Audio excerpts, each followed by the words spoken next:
we go. Okay, good morning.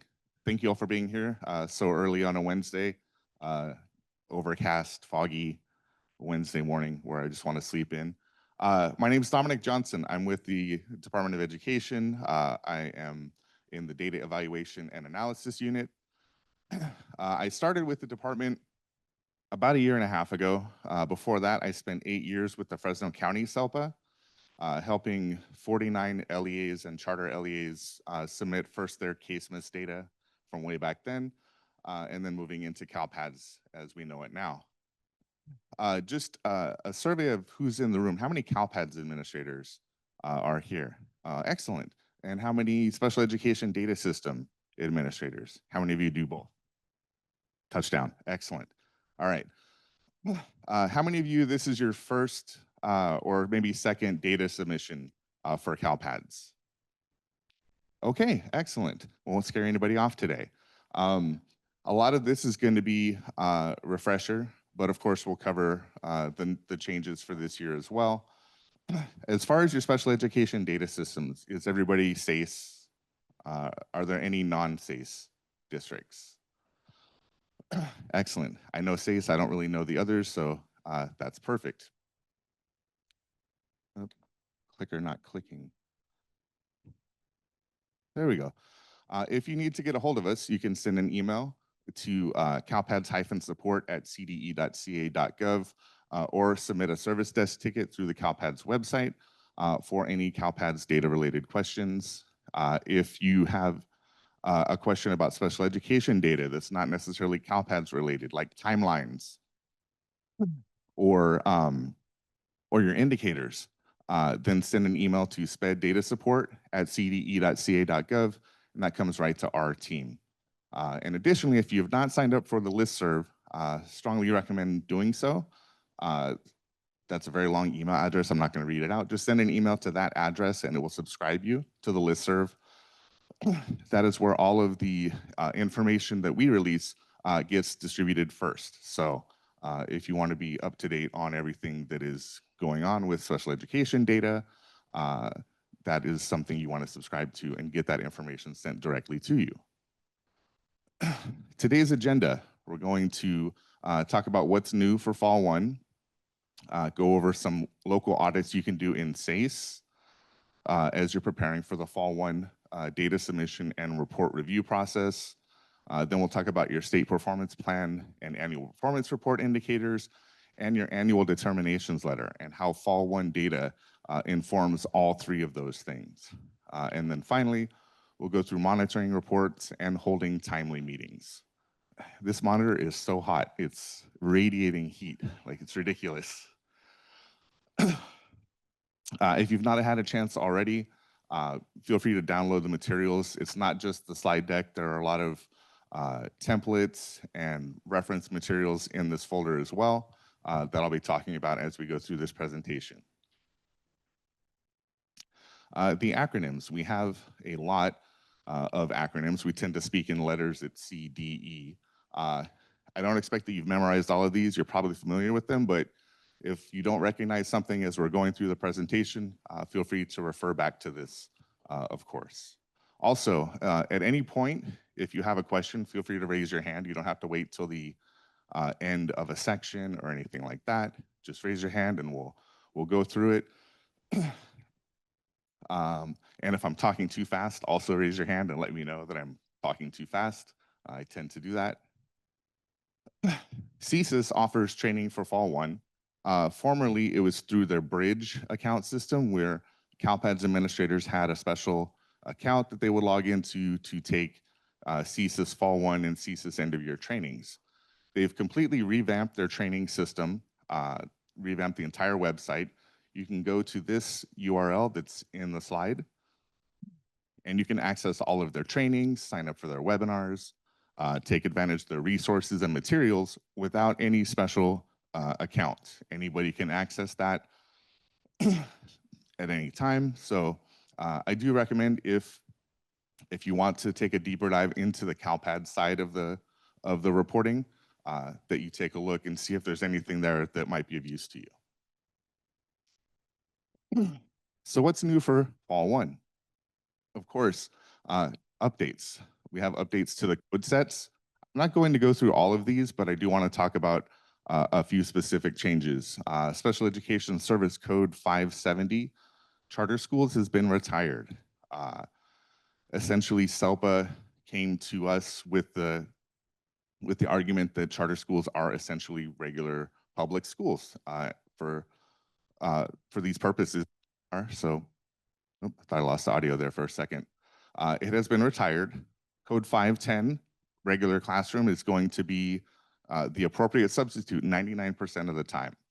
You'll almost always be able to use Code 510 where you were using Code 570. Referring party codes. We added a bunch of referring party codes. Most relevant, perhaps, is 60, California Regional Center.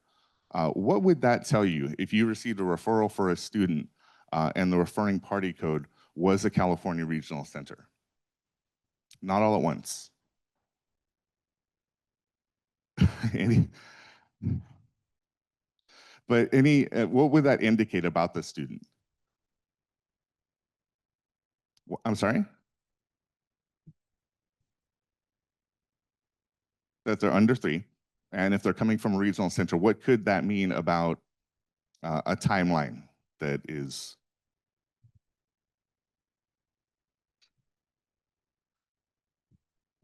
third birthday?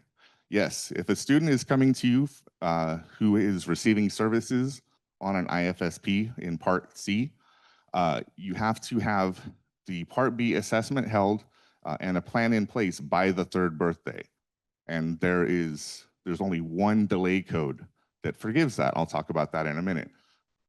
Previously, there was no way in CalPads to see that a student came from a regional center. There was just, we don't collect data from regional centers in CalPads. They send that directly to the Department of Developmental Services.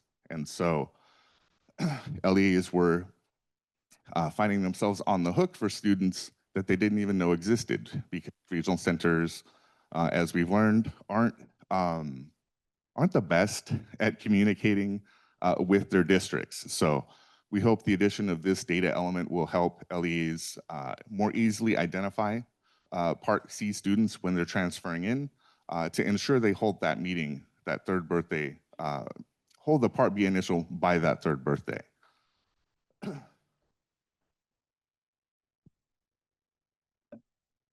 Also, I have really bad allergies, and the allergy meds tend to dry out my mouth, so I'll be taking sips of water a ridiculous number of times. I'm sorry about that. New meeting delay code for Part C initials, exceptional family circumstances, and then meeting delay code 25, late referral to Part C. This is the only delay code that will be valid for the 3rd birthday timeline. So, and this is in statute, if the parent refers their child to Part C within 90 days of the 3rd birthday, or there's that referral to Part B within 45 days of the 3rd birthday, then this delay code is a valid delay code for missing that 3rd birthday timeline. Otherwise, there's no other valid reason. Even if the student turns 3 on July 25th, everybody's gone, that plan has to still be in place. The meeting has to have been held by that 3rd birthday. So we added this one to help excuse that timeline. Disproportionality and your annual determination letter. So just like last year, for Fall 1, the LEA approval deadline, December 12th, is also the day at which we're going to harvest the data from CalPads, either LEA approved or SELPA approved, as of December 12th, instead of at the end of the amendment window. This is because it's been requested that we produce and release the annual determination letter earlier so that LEAs can complete their compliance improvement monitoring activities. They have more time to complete those. What this means is that you need to make sure all of the data that is in place on that LEA deadline is accurate and that everything is posted, because that's when we're going to pull the data. It's going to be for your timeline monitoring as well as indicators, and we'll talk about that later on. So we do recommend being in an LEA approved status and ideally CELPA approved if possible. If you're able to get become error-free and get all of your reports approved, giving CELPA a chance to look at your reports and see if they can spot any red flags is going to be crucial in making sure you're not found non-compliant for elements where you may have actually been compliant and the data was just missing or incorrect. No future pending as of dates in pending meeting records. What we found last year in fall one, as we're pulling timelines for the annual determination letter, is that an LEA would have posted a meeting file for a plan review, say December 1st. And then there was a pending as of record for a plan review dated December 7th. That doesn't make any sense to us because you already posted the plan review meeting. Like, why is there a pending record? So to us, that's bad data, and those students ended up on your annual determination letter. So whenever you're submitting up a pending meeting record, the pending as of date should be the date that you are posting it to CALPADS. Can anybody tell me what the 2 reasons are that you would ever send up a pending meeting record? Yes. A meeting delay, yes. If the meeting is overdue and it has not yet been held, send up a pending meeting record with that delay code. That will excuse the timeline. It will make it compliant. What's the other reason? Yes? No? Sorry, she's like this, looking at me, doesn't want to answer. No, it's okay, I'm sorry. I feel you. Carpal tunnel, it's very cold today. Yes. For a Part B initial, yes. Once you have received parent consent for that Part B initial assessment, you need to send up a pending meeting record with the parent consent date. That starts the 60-day clock on that Part B initial assessment timeline. So you send that up with the pending as of date equal to the date you posted so that we can monitor that. That's the only way that we are able to monitor that. So those 2 are the only reasons you would send up a pending meeting record. If you've held the meeting, don't post a pending record for it. It's going to cause that timeline to be found non-compliant. Yes. Mm-hmm.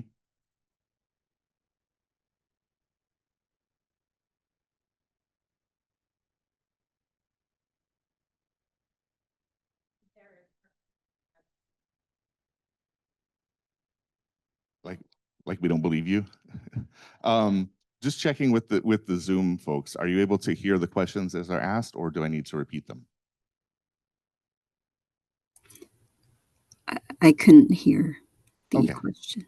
All right. Thank you. I'll go ahead. I'll repeat. Okay. Yeah, I'm sure they're working on that. That was Milo that just spoke. So to repeat the question, say that you've sent up that pending record with the delay code and you're continually working with the parent and you're still not coming to find a date that works. Will that delay code expire? No, not really. If it's parent did not make child or themselves available, that's kind of just the status of it. Obviously, you're going to run into issues if that crosses, say, the 5th birthday and you need to change the program setting, or they turn 16 and you need to have those indicators in the plan. But otherwise, we don't really evaluate that. The only thing I would say is when a student transfers in, I would adhere to the usual timelines. So if they transfer in with an overdue plan review, try to hold that within 30 days. They transfer in with an overdue reevaluation, try to hold that within 60 days. Kind of aligns to the Part B initial timeline. But otherwise, we validate those timelines. Speaking of new validations, this is a list of new validations. I'm not sure if they should be implemented by now, but I've been on the road and completely disconnected, so I'm not 100% sure. I know there was an issue with Plan 726 that was looking for degree of support on preschoolers. We don't collect that for preschoolers, so that was disabled temporarily, but I believe it's back up and running. You'll be able to find these validations as well as the updated documentation or the updated validation information in the newest CALPADS releases. Modified validations. So this one's a lot because we've updated the Plan 390 through 397 F1 validations to match end of year. So what that means is if a student is going to be 16 at the end of the year, they need to have these plan elements at least answered in the plan that overlaps census day.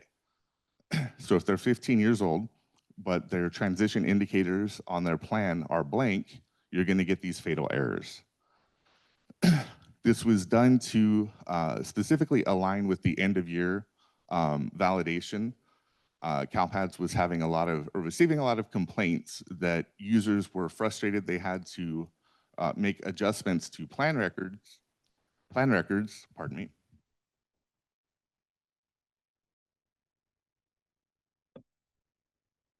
They were frustrated that they had to make updates to plan records that had passed validations in fall 1 in order to certify end of year. So we just decided to make it all year round, I guess. But really, it's a reminder because this is part of your state performance plan indicators. It's indicator 13. There are 8 data elements to that, and if any one of those data elements is a no, then the whole record is non-compliant. So this is in part to give you that extra warning. Unfortunately, it means that there is a lot of data in CalPads that is probably triggering these errors for you because it wasn't required last year. So in SACE, I don't know if they've implemented it yet, but at the SACE conference last week, you can use the same functionality where you would create a transaction to update the program setting. You can also update the degree of support and these 8 indicators. Now for fall 1, as long as the student is not yet 16, these indicators can be answered no. Answers of no will not count against you for anything as far as your indicator or your state performance plan or annual performance report indicators. But once the student turns 16, it is expected that those are in place and the answers are all yes or not applicable for agency representative invited. And so what you may end up having to do is identifying the students using your 16.14 report or your data discrepancies to see whose plans are triggering this. Go into SACE, create that transaction to update those indicator fields and then post that, and that will correct this for your fall 1. Some new Part C data elements to comply with IDEA, state performance plan and annual performance report indicator requirements. We're collecting 2 new elements from Part C. It is the transition conference date and the C2B transition plan in IFSP indicator. When a student on an IFSP is between 2 years, 3 months and 2 years, 9 months old, it's expected that the Part C and the Part B agencies come together to have a conference to plan for that transition. We're now collecting that information on IFSP plans. So this would only be relevant to you if you serve infants on IFSPs. If you don't serve infants, you're never going to send up an IFSP plan record, so you don't have to worry about that. So yeah, again, we're only collecting this on IFSP records. It's part of complying with IDEA, and this is only for plans that are effective on or after July 1st of this academic year. And with new data elements come new validations, of course. These validations look at the plan. If there is a conference date, but the indicator is blank, that's going to be an error, vice versa. So these are just related to these new Part C elements. Degree of support is required. When I was still with Fresno County CELPA, we were talking about degree of support and how to enter it and when it's going to be finally due. Well, we're finally here 2 years later. Degree of support is required for fall 1. for students that have those specific primary or secondary disabilities. The document for determining degree of support is available at this link. It is also in the materials and resources for this roadshow on the CDE box site, so you have access to that already.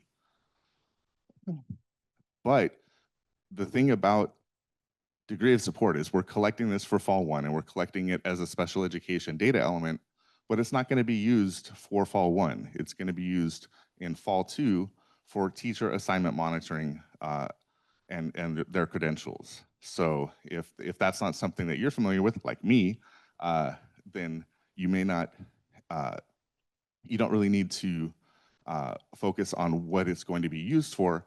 Just ensure that it's populated for all of the students that require it.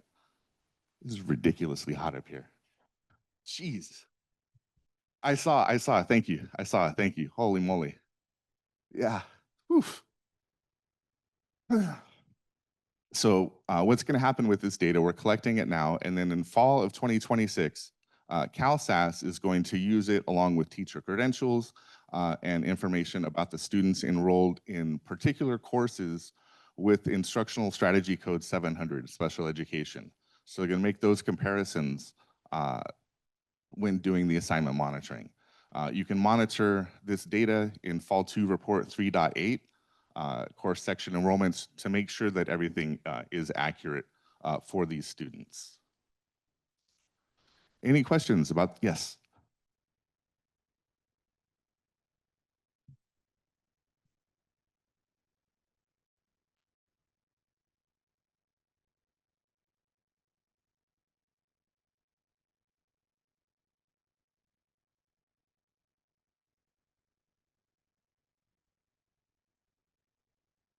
So the question is, if the primary disability or disability 1 is not a disability that requires degree of support, but disability 2 is in the list of disabilities that require degree of support, do we need to enter one? Yes, it would be required for either disability 1 or 2 if they're matching the required degree of support. Yes.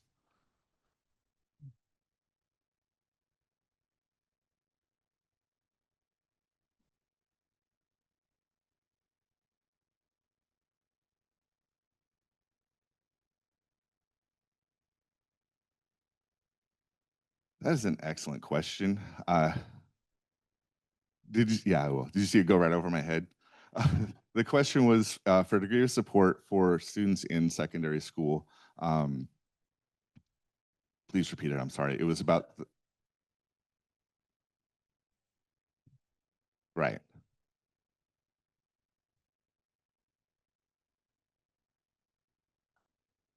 right,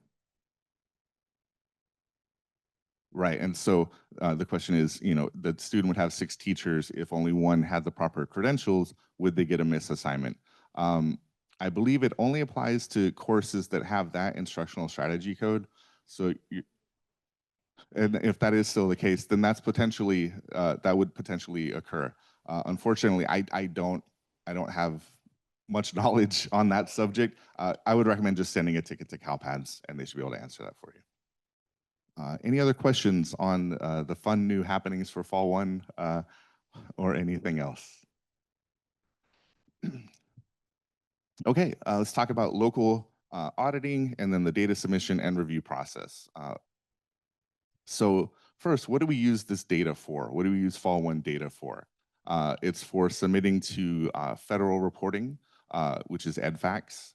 We use it for the annual determination letter. Your state performance plan and local annual performance report indicators are also informed by Fall 1 data, as well as the special education reports in DataQuest. So ideally, your Fall 1 would look something like this. You would go through and audit all of your information in SACE, make sure everything was correct and accurate, and then get all of that posted to CalPADS. Then you would review your data, resolve any data discrepancies that you find, and then once you've cleared all of that, review the reports and then go through the approval process. So we're going to start with the local auditing. This is not a comprehensive list of audits you can do in SACE, but These are some of the more relevant audits for Fall 1 data. And these are the audits that will survey data that will inform your indicators. So we'll go through each of these one by one. Affirm all of your IEPs and amendments. I know that's not always the case. Case managers are very hesitant to affirm IEPs if they don't have parent signature or if the meeting is going to be continued or something like that. Also, SACE will not let you affirm a Part B initial without parent consent. So you can't really force that one through. But essentially, affirming just means hitting the save button. You've sat down at the meeting, you've done the whole thing, or you've done part of it, or whatever. You're just saving what has occurred so far. Even if it's going to be continued, even if there's no agreement yet, you still need to save the meeting that has taken place. That way, you have a transaction that you can report to CALPADS to show that you've met the timeline, to show that you've met your annual or your evaluation timeline. For Part B initials, since you can't affirm, the system locks you out of it, you would need to submit a meeting record in online maintenance. That's going to be the only way that you can add a meeting record. Yes.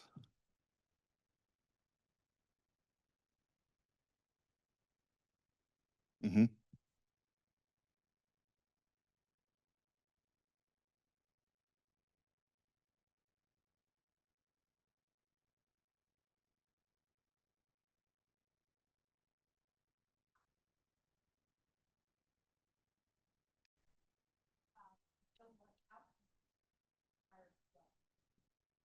You're not necessarily missing something. So the question of the statement was that when you report the outcome of a Part B initial, part of the meeting file is the outcome. And if you haven't finalized the meeting and you're not able to affirm, by that definition, you don't have an outcome, right? So in the file submission scenarios, this is discussed.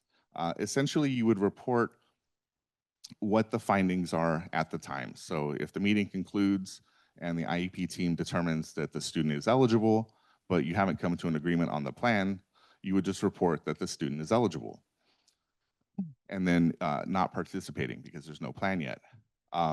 If the student was determined not eligible and the parent doesn't agree to that, you would still report that because going through the process of having further meetings or an IEE or whatever else, you're going to submit up another status later, and that will take precedence. But as far as getting the initial meeting record up in CalPads, just report whatever the outcome is of the meeting as determined by the IEP team, even if there's not consensus or agreement from the parent.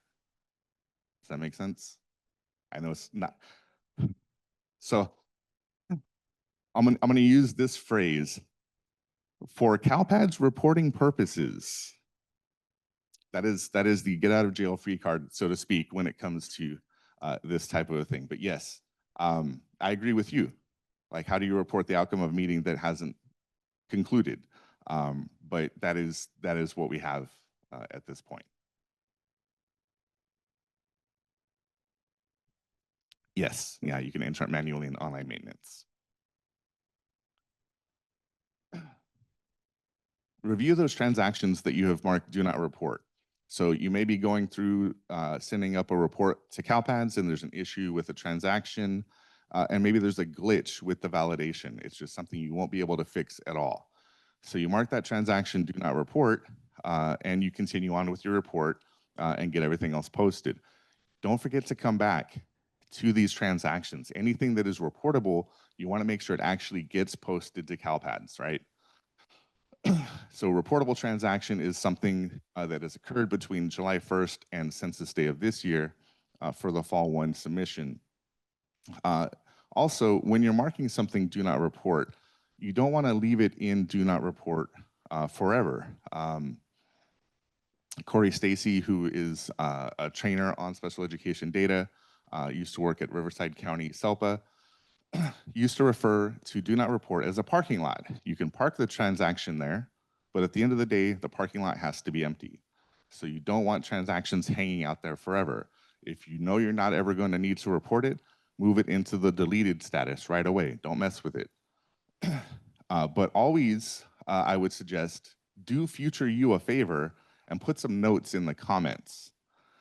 There's nothing more difficult than coming back to a transaction you marked do not report weeks later, and there's no indication as to why you marked it do not report. There is the comments box. You want to put, well, I would put like my name, the date I marked it do not report, the reason why. If it is a known issue in CalPads, put the known issue number. If there's an error that it's triggering, put the error code.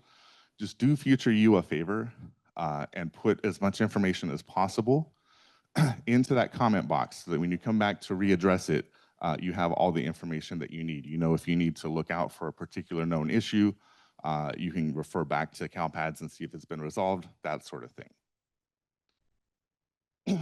Make sure your students properly exited from special education. When I first started with CDE, we worked on a ticket where the student had exited special education in December, and the case manager submitted the request for that exit the following August. So not only did the student go through another reporting window, potentially that could land the district into disproportionality. If that student had been determined not eligible, and then they had been suspended a bunch of times, or you know, that sort of thing, that could land a district into disproportionality for no reason, because the student was actually not on an IEP at the time. So make sure that case managers are aware that there is a timeliness component to exiting students, and it involves sending that request. If you take those requests through SACE, making sure they submit them that way, or whatever works in your district, whatever your process is, just make sure these students are being exited in a reasonable amount of time. Review your SSID and local ID fields. These are on every transaction. You can run a search in SACE, just create a new search and add columns for those two data elements, and look for blanks. And then you can get that, that element from your SIS and make sure it's input into SACE. Not every transaction or record type requires an overlapping enrollment, but plan records, service records, and status records of eligible and participating all require an overlapping enrollment. So also make sure there's an enrollment in your SIS, or the little puppy is going to be very angry. He's going to give you the GR 5. So just for those three types of data of records, make sure. Oh, got another question in the back. No need to apologize.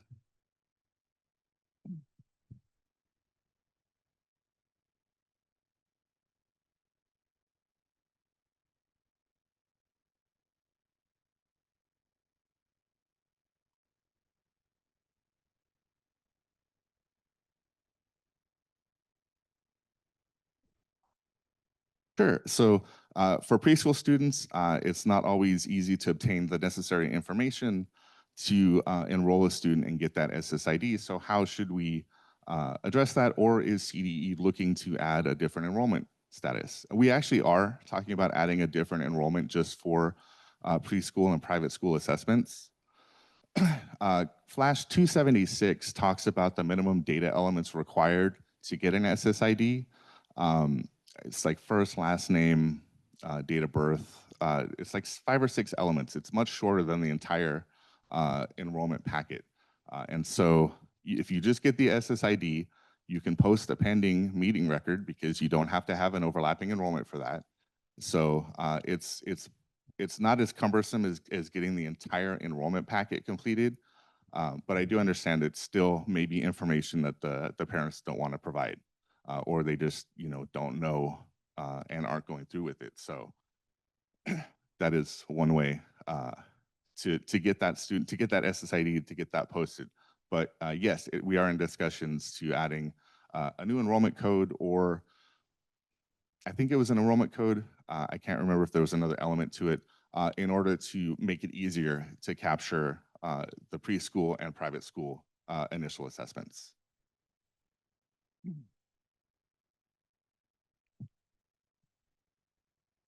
Review your transition services. So we talked about this earlier. These are the 8 questions in the transition pages of the IEP.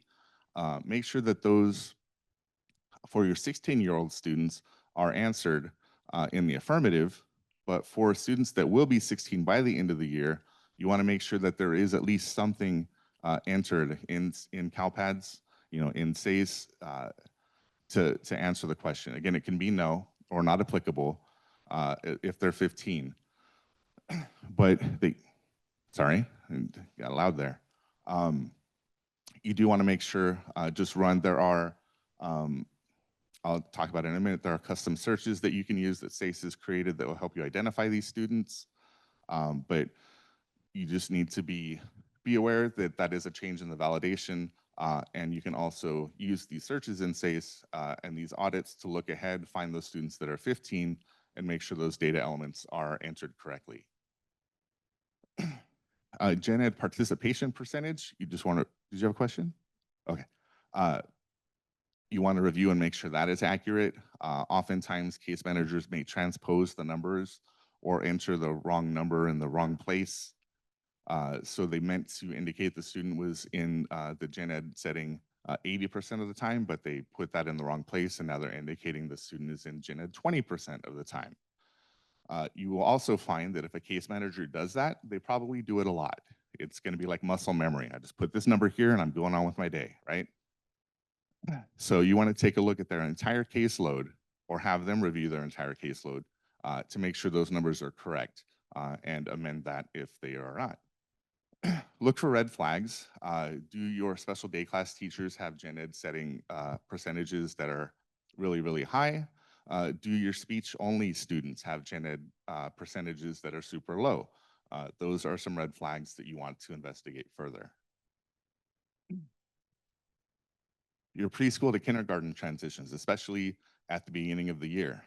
We need to update those program settings for students that are 5 years old in TK or higher, because we can no longer report that they are receiving services in an early childhood setting. Once they turn 5 and are in TK or are 6 years old and older, it is required that they are reported as receiving services in a school age setting. So you want to make sure that the case managers are aware of that the transition plans have been held and the plans updated if applicable. I'll talk more about this later. This is probably the most frequently occurring error for Fall 1. And so I'll talk a little bit more in depth about that.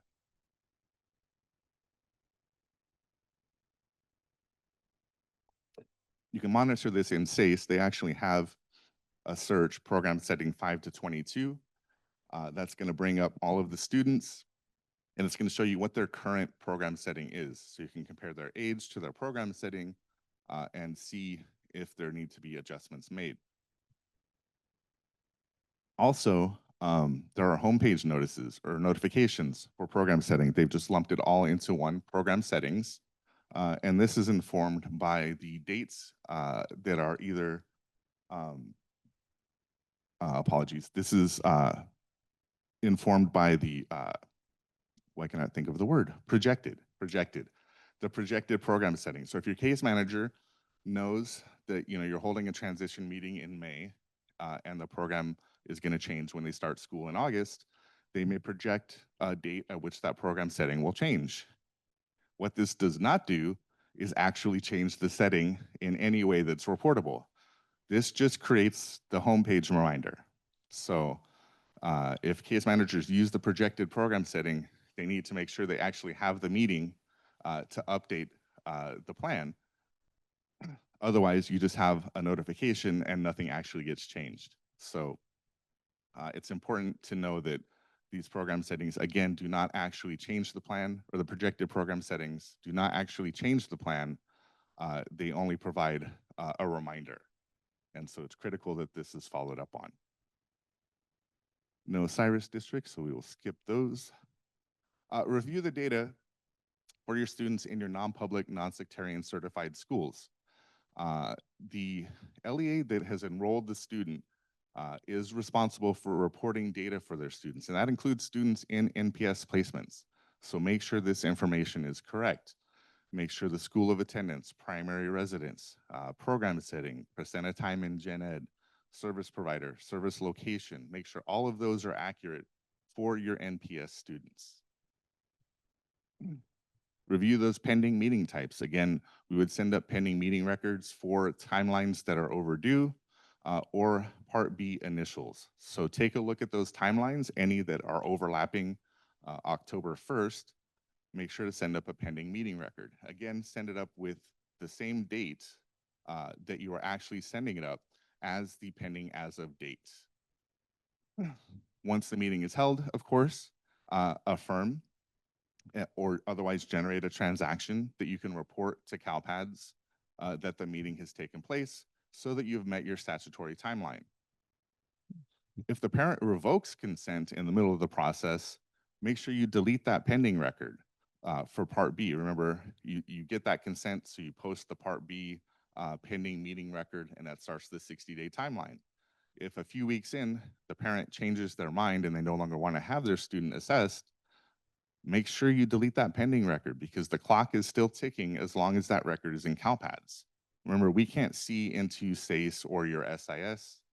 We can only see your data that you posted to CalPADS. So if you are no longer assessing a student, be sure to delete that pending record so you're no longer accountable for assessing that student. You would also likely want to deactivate them in SACE. That would be changing or marking the record do not report and changing the status to not providing services. Review those overdue plan reviews and reevaluations that are overlapping census day. And again, make sure there's a pending meeting record that explains that delay. So there are monitoring categories that sound like they mean the same thing, late and overdue. If I were talking about my library book, those do mean the same thing. My library book is overdue, my library book is late, but not in these monitoring categories. They mean specifically different things. Overdue means that the timeline has elapsed and the meeting has not been held. Late means the timeline elapsed, but the meeting was held late after the timeline. So the main difference is overdue has not been held. Late means it was held late. For monitoring purposes for your annual determination letter and fall 1, we are only concerned with overdue plan reviews and overdue reevaluations. We are not looking at late meetings at all. So just be cognizant of that. If you need to allocate your resources and efforts towards any part of the timelines, focus on overdues. Those are the ones you're accountable for.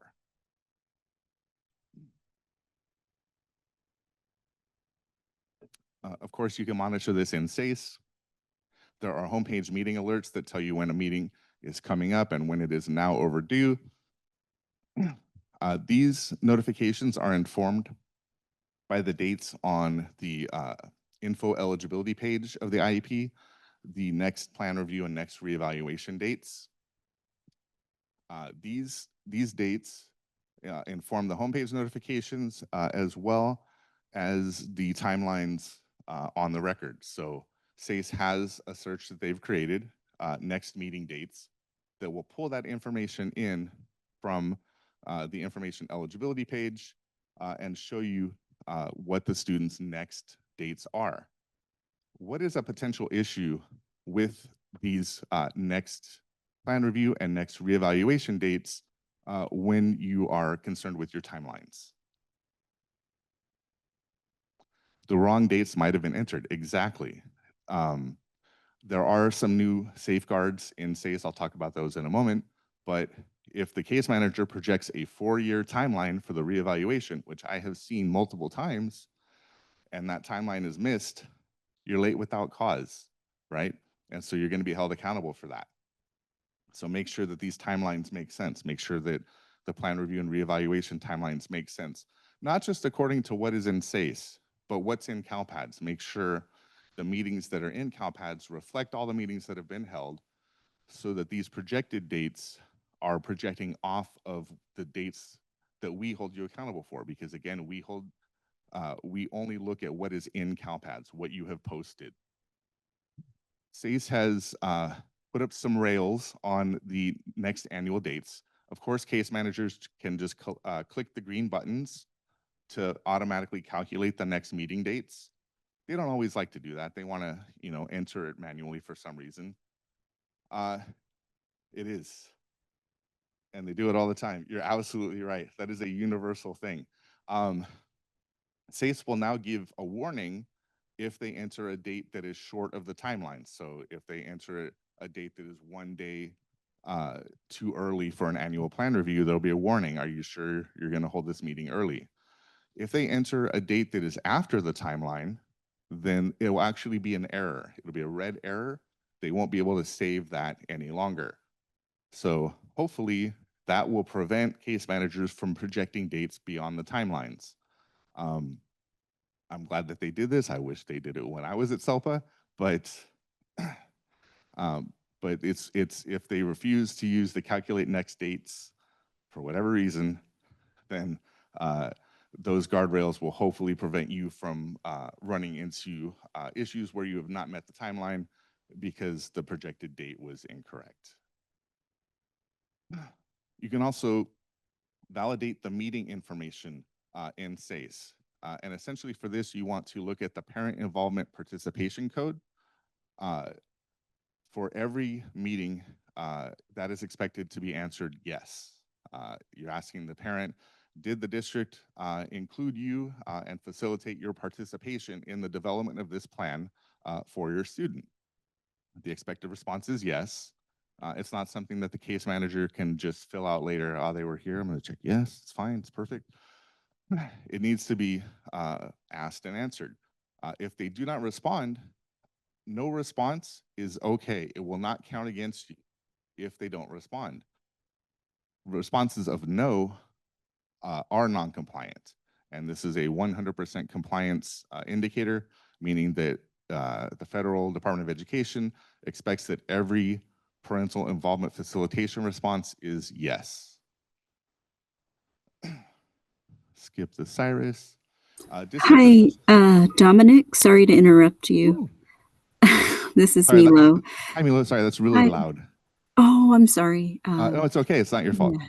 Okay, so we have some users on Zoom that have Cyrus. They use Cyrus, so they wanted to go over the slides. Sure. My apologies. Thank you. One unfortunate thing to our Zoom audience is we do have Cyrus slides, but I don't know much about Cyrus. I know what Brian sends me. I just don't have access to it. You don't want me to have access to your Cyrus accounts and look at your student data. You don't want us messing with that. So yeah, there's the two slides. You can use the homepage, student data overview, and the overdue predefined lists. Brian also provided, I think 10 or 11 slides that I kept separately. It's in a separate presentation, but those files are in the Box site for the presentation. So our Cyrus users can download those and access that information. He basically went through all of these auditing topics and wrote out what to do in Cyrus for those audits. There are the predefined reports under your statistical reports that you can run for indicators 5A and B and indicator 8 parent involvement to monitor that meeting information there.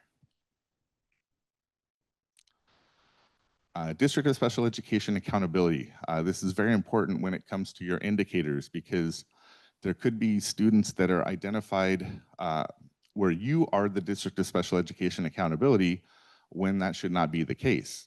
So it's important to make sure that you're aware of these students. So there is the accountability and the informational extracts available. The main difference is the informational extract will include charter schools. The accountability extract does not. You can generate and download the extracts. If you were to open the file, it would be a bunch of numbers and caret symbols. So if you're not a robot, it's not really going to be very useful. But CSIS has created templates. The templates are available at the link in the slide, and they're also in the presentation materials as well. You would open the appropriate template and then click import DSCA file, point to your file, and it will pull in your data and assign the numbers to all the columns so it makes sense and it's readable by humans. As I was talking about the sending and receiving of accountability, you want to make sure that you are assigning accountability to the correct district for the students that you are reporting. So go through this. If you are sending accountability, if you're assigning another district as the district of special education accountability, make sure it's accurate.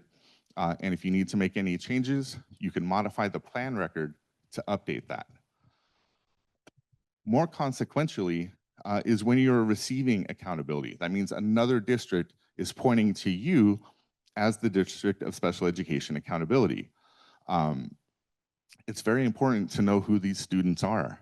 If there's a district that has assigned your district as the accountable party, and they have suspended this student like 35 times, that rolls back to you. That rolls back to the district of special education accountability.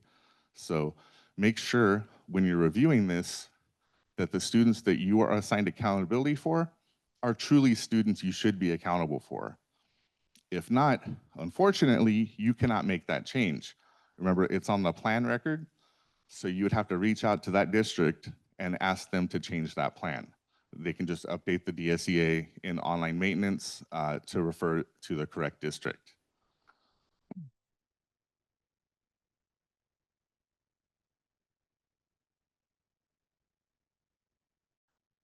One other thing about District of Special Education accountability, we're launching a new report.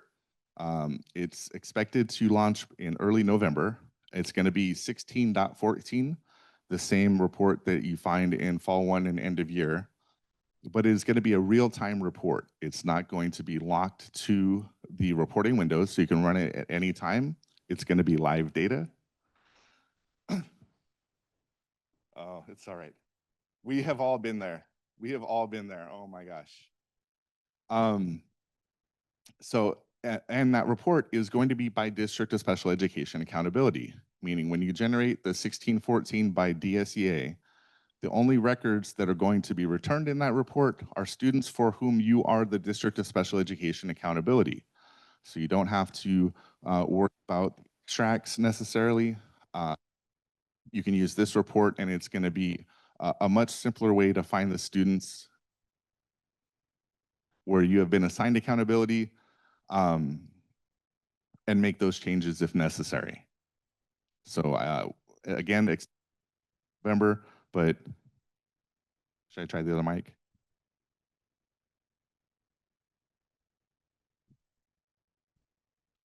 Test, test. Okay, cool. Sorry about that. That microphone is trying to escape. But again, you'll be able to use 1614 all year round. It's going to be live data, so you'll be able to reference that at any point to make sure that District of Special Education accountability is being assigned to you correctly. Compare the students in SACE against the students in your student information system. If there's a student in one system but not the other one, you want to investigate why is that the case. Make sure if a student is exited from your student information system that they're also exited from SACE or your special education data system. Sorry about this. For instance, if they transferred in your SIS, exit them from SACE with code 76, transfer. If a student is exited from special education in your data system, make sure they no longer reflect as a student with disabilities in your student information system. And you also want to compare race ethnicity data between the two systems. Make sure it's accurate. I'm going to talk a lot more about this later, but for auditing purposes, if the race ethnicity data in SACE or your special education data system is not correct, you're not going to be able to audit your data with any sort of effectiveness. So ensuring that both systems are aligned and that it is accurate information is going to make these audits much more useful. SACE on October 1st generated a student detail report for everybody. This is essentially a snapshot of your data in SACE as of October 1st. We all know SACE is a live data system. there's not really any way to report historical data. If I asked you to run a report for me of what was in SACE on July 1st of this year, that would not be possible because things have changed. So they created this so you don't have to set a reminder to run the report, because this is going to be one of the only ways where you can validate what is in SACE against what you see on your Fall 1 certification reports. So this is available under the reports and student reports. If this is the only report that's been generated for this year, you're going to see it at the top of the list. Cyrus has also provided information to reconcile Census Day. They have Padlets created and the links are available in this slide. Any questions about the audits that you can do in your special education data system as you prepare for reporting? No? All right. The data submission and reports for Fall 1. So the window, of course, is open. It opened on October 1st. Hooray. The window opened, the initial LE certification deadline is December 12th, so that's the first part of the window. And again, we are pulling the special education data for your indicators and your annual determination letter as of that date. So December 12th, again, is a deadline not just for LEA approval, but to make sure your special education data is posted and accurate as well. There is, of course, the amendment window that runs from the 13th to January 23rd. But if you are saving that amendment window to make updates to your special education data or your race ethnicity data, that will be too late. So this December 12th is a significant deadline. This calendar was borrowed from the Fresno County Superintendent of Schools. It's a good idea to gather all of the people that are going to be involved in this process and set some milestones to when you have expected, you want to be error-free by a certain date. So you want to get your CALPADS administrator, your special education data system administrator, your SIS administrator, your special education administrator, everybody who is involved in the report process or the certification process, and set some milestones, set expectations. It's going to make things flow much more easily if everybody is on the same page with what the expectations are. So of course, December 12th is the certification deadline. So maybe 2 weeks before that, you want to make sure that you have all of your errors cleared so that you can review the reports. So you set that. Well, to get error-free, we need to have time to work on our data discrepancies, so we need to have all of our data posted. So you set your data, you expect all of your data to be posted by November 1st, or whatever works. Just make sure that everybody is on the same page and the expectations are understood. For this process, it's just going to make things a lot easier. You won't be scrambling at the end. You know, if you get into LA approved status on December 11th, that doesn't allow much time for reviewing reports from CELPA, and they won't have that opportunity to look for red flags or make updates if something needs to be changed. So I know that's always like, I don't want to say wishful thinking, but it's optimistic thinking to believe that you'll be error-free 2 weeks ahead of the deadline or however. But just pretend that optimism is real and just work with that, make it a reality. I know, I've been there. It's easy for me to say, I'll put it that way, but just try to plan for what's going to work out to give yourselves the best chance to make sure all of your data is accurate, because again, we hold you accountable for the data that's in CalPads, and some of this data could result in disproportionality, and that can have financial consequences. I'll talk about that later on. What's the #1 rule for working on your data discrepancies? Report your transactions first. Yes, make sure all of your data is posted to CalPads. You can already work on data discrepancies. I'm not saying you shouldn't work on the ones that are already there, but often they are resolved by submitting more data. So you're not going to be able to clear all of your discrepancies and move on to the report generation and the report review process without first posting all of the data.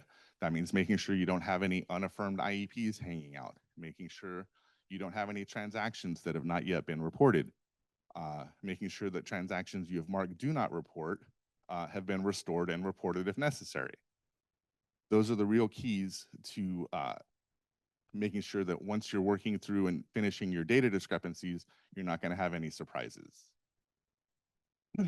You can review your data discrepancies. Any page in CalPADS has the blue menu on the left. You would just click on data discrepancies. It'll bring up this window. You'll select the academic year and the reporting submission window that you want to view, and you click apply filters.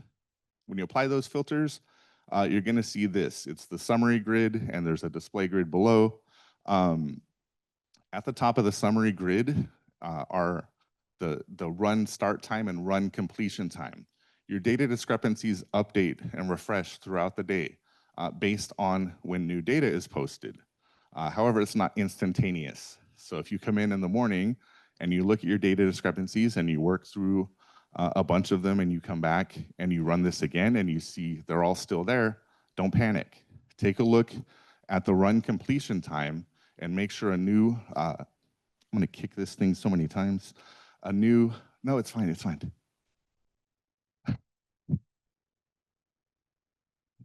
The IT people in this building have been working nonstop this morning to make this happen, so much so that the attendees are chiming in. Thank you, I appreciate that. Like, yes, yes. Well, next I'm gonna lean on it and fall over. So it's 6 of one, half dozen the other. Anyway, take a look at those discrepancy run times, and just so you don't, give yourself a panic attack that all the work you just did for 2 hours didn't actually make a difference. There's another trick to seeing which errors you've cleared. I'll talk about it in just a moment. But what you'll see below that is the grid. It's going to show you all your fatals and all your warnings if you chose to see warnings as well. And those are going to be the counts of how many times that error is triggering. Below that, in the display grid, each error or warning and each SSID that triggers that warning is going to be listed. So you can click on the error code, and that will take you directly to the CalPADS user manual page for that error.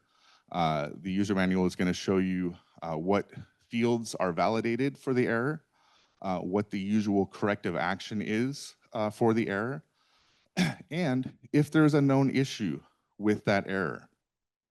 It will show if it has been disabled, or it will link directly to the known issue.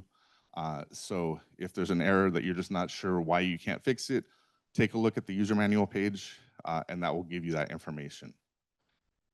If you click on the SSID, it will take you to the student detail, and you can take a look at all of their data, and if you need to investigate that. If you click on view, that is going to show you the exact transaction that is triggering the error. What's cool about that is once you clear the error, if you go back and they're still there, the discrepancies haven't refreshed, if you click on view for an error that you've cleared, it won't pull up the transaction. It's going to give you an error, file not found. That tells you that the error has been cleared.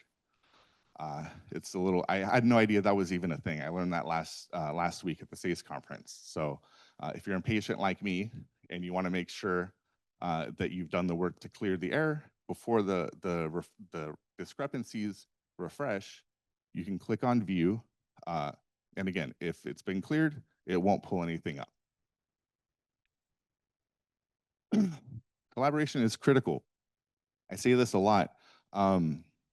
It's important that your special education data system administrators have access to CalPADS and have access to these data discrepancies. They can't see this information in the special education data system. It doesn't pull that up that way. This is the only place they can identify these types of errors. So either ensure they have the role in CalPADS that allows them to see these, or when you share them in a usable format. Don't print out 12 pages of discrepancies, landscape, staple it, and here you go, good luck.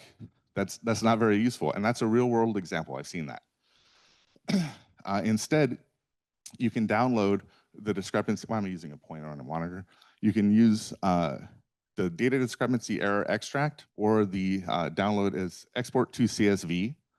And those will download your discrepancies in a useful format in an Excel document. And you can send that to your special education data system administrator. And what's great about that is they can copy and paste SSIDs between the systems, so they're less likely to make a typo. They can add a column to the Excel document to keep notes. I used to do that. It's just a much easier format to use when you are sharing these data discrepancies and your SEDS administrators don't have access to CalPADS in that way. Any question about, or not question, questions about the file submission process?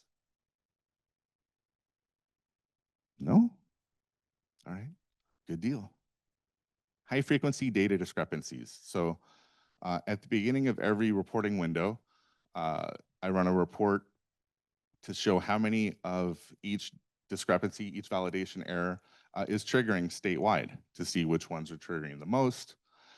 And these are the ones I collect here. And they're pretty much the same ones every window. Plan 619, this is for your students that are transferring from preschool to kindergarten.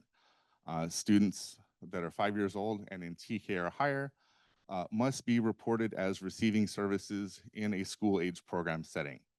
What does that mean? It means that the student that is transferred in, or not transferred in, transitioned to TK or kindergarten from preschool that is 5 years old has to have that program setting updated on their plan with the general education participation percentage as well to reflect that they are receiving these services and their education in that school age program setting. As I mentioned earlier, this is a much bigger issue at the beginning of the year because this is when you have your students transitioning to kindergarten. And so depending on when the student turns 5 and when census day is, it may be a challenge to find out when do I update the plan? When should I hold this amendment?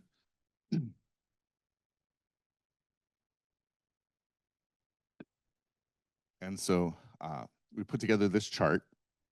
If the student turns 5 before the beginning of the school year, you can amend the plan to reflect the new program setting as of the first day of school or the date the amendment was held. If the student turns 5 between the first day of school and census day, you would need to update the plan with an amendment effective as of the student's 5th birthday. And if the student turns 5 after census day, you don't have to worry about having it in place before census day. You would just either amend it or hold a plan review and make sure it's updated by that 5th birthday. Now, if you already have a plan review scheduled, if the timeline falls between the start of the year and census day, then you need to take a look at how old the student will be at that point. So if they turn 5 before the plan review, you can just update the program setting at the plan review, effective as of the student's 5th birthday. If they turn 5 after the plan review, then you would have to amend that plan review, amend the plan effective as of the student's 5th birthday. What happens if census day has passed? I know SACE has functionality to create a transaction where you can update the plan. Only certain fields in this transaction will be editable. It would be the program setting, the percent in gen ed, degree of support, and at some point, the 8 transition indicator fields. Those are the only things that you can update on that created transaction, and it's going to automatically be effective on census day. That's going to just be part of the transaction that's created. I know there's similar functionality in Cyrus. I apologize that I'm not familiar with it, but Brian has assured me that there are ways to make these updates in Cyrus as well. So does this change? Does this update require an amendment meeting and the parent signature? Yes and no. Typically, this is something that is discussed in the transition meeting before the school year begins, in which the student will be in TK or kindergarten. So perhaps the program manager or the case manager has projected an updated program setting date for the fall. So it's been discussed, it's in the IEP documents, it's in the notes, the parent has signed, so they have an understanding that this is going to take place in the fall. In that case, you would not need to have them sign. It's not anything more than a clerical update. So I feel like this is cutting out. Is it still working? Okay. I can kind of hear it, then I don't hear it. But essentially, as long as the parent has been made aware of this change and it's been documented, it can be as simple as a phone call between the case manager and the parent. Hey, remember we discussed that now that your child is in kindergarten and they've turned 5, that we are updating this program setting on the IEP to reflect that they're in a school age setting now. So you don't have to get the whole team together and sit down, and you don't have to wait for parent signature. When you discussed it like this, you already have everything you need. Everybody likes a quiz. Dominic's next plan review is in January, but he turns 5 on September 27th. I turned 48, but don't tell anybody. Does the plan need to be updated before Census Day? Yes. How should the plan be updated? With an amendment. What's the plan effective start date? September 27th, yes. Zelda has a plan review scheduled for September 15th and then turns 5 on October 3rd. Does the plan need to be updated before Census Day? No. So the other answers, not applicable, doesn't need to be updated. Also not applicable because Zelda is my other dog. Link usually gets all the highlights. You can tell she's terrified to be on the big screen. She's terrified of everything. It's great. No, but that as well. Just, I love my dogs. SCNR 606 F1. So eligible and participating students with disabilities age 3 and up who are enrolled with an LEA must have a plan reported by that LEA. What does that mean? It essentially means if a student is eligible and participating in CALPADS and has an active plan reported by another LEA, and they have transferred into your district. Students who transfer from a private school within or outside of your boundaries, or from another district with that eligible and participating status and a plan record need to have that plan adopted. Do parents always tell us when they enroll that their student is on an IEP? Well, I can see the people in Zoom shaking their heads. Yeah, they don't tell us. So thankfully, we have some tools by which we can identify these students. So monitoring report 1621, on top of all the other wonderful things this report does, is it helps you identify students when they transfer in with an active plan. And so you generate 16.21. We recommend doing it at least once a week. It really depends on how often students are transferring in or out, that sort of a thing, but generally once a week is going to help you capture these students in the most timely manner. When you generate it, run it don't change any of the filters, and download it as a CSV. And what you want to do is you want to filter the plan LEA name column. Filter that column and remove your district from the list of LEAs. Any remaining records are students that are enrolled with you, but their most recent plan record was reported by another district. So you'll see a list of the students and the districts will be a different, or the SELPAs will be different or whatever, and that tells you that you need to request the record and adopt the plan. That's how you would avoid SCNR 606 F1. And again, running it on a weekly basis is ideal. Typically, you may have different business needs where you're running it more or less frequently, but just make sure that you are referring to this often enough to catch those students. Okay, let's go ahead and get started back up. I want to make sure to respect your time and get this meeting concluded within the time limits. It's not a race, but I know nobody wants to be here through their lunch. So the fall 1 report review. Um, there are the 2 certification reports and the supplemental report. We'll talk about those in this section. Report 16.12, planned by primary disability count. So the data in this report we use for indicator 9, disproportionality overall, indicator 10, disproportionality by disability, as well as the 1-year calculation of disproportionality for significant disproportionality. So you want to make sure that all of your students that are enrolled and on active plans on census day are reflected here, including those NPS placements. Make sure that those are reported here as well. Review those counts by race, ethnicity. Make sure to work with your CALPADS and SIS administrators to make sure it is correct and make updates if necessary. Review those plan types. If you do not serve students, if you do not serve infants on Part C, you should not see any IFSPs in this report. If you do not serve any private school students within your boundaries, you should not see any ISPs on this report. Take a look at the counts here and compare them to that student detail report or to the reports in CIRUS to make sure that everything lines up as you expect. Take a look at prior year as well. You can generate 16.12 for last year and look for any significant increases or decreases in these counts. It doesn't necessarily mean something is wrong. It's just something that might be worth investigating.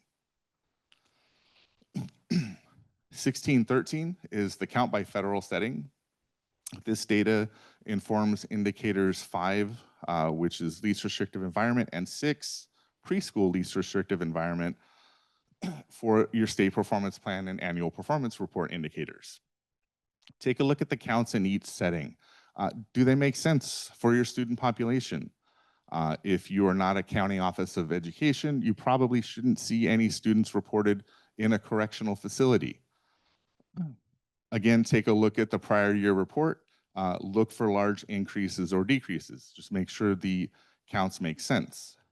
Take a look at the gen ed participation percentages. Say that 5 times fast.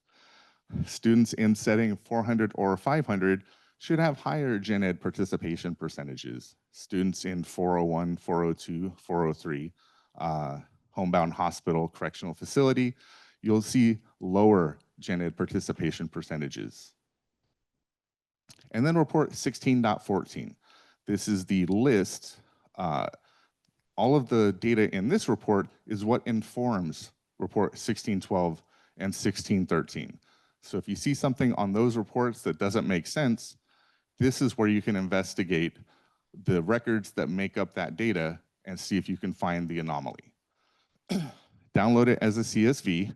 We recommend downloading it as a CSV because if you download it as an Excel file, it will look nice. It will be all formatted, but that formatting is achieved through merged fields and combined rows and things like that, which makes it much more difficult to sort and filter and audit your data. So we recommend just downloading in a plain old Excel CSV. Take a look at District of Special Education accountability. Make sure you are sending accountability accurately. Filter for those students that are going to be 15 years old and 16 by the end of the year, and make sure that those transition indicator fields are filled out correctly. Compare the school of attendance to the program setting. Make sure that makes sense. If a student is attending, the neighborhood elementary school, they should not be listed in a separate school setting. And compare the program setting to those gen ed participation percentages. If their program setting is regular classroom, but their gen ed participation is 0 or a really low number, that might be one of those instances where the numbers got transposed by the case manager. So it's worth investigating in this report. And again, hopefully releasing by the first week of November will be this report, but live data by District of Special Education accountability. So you'll see all this information for all of the students for whom you have been assigned accountability and it will be real time. It will be updated all year round whenever new data is posted. Any questions about the Fall 1 reports?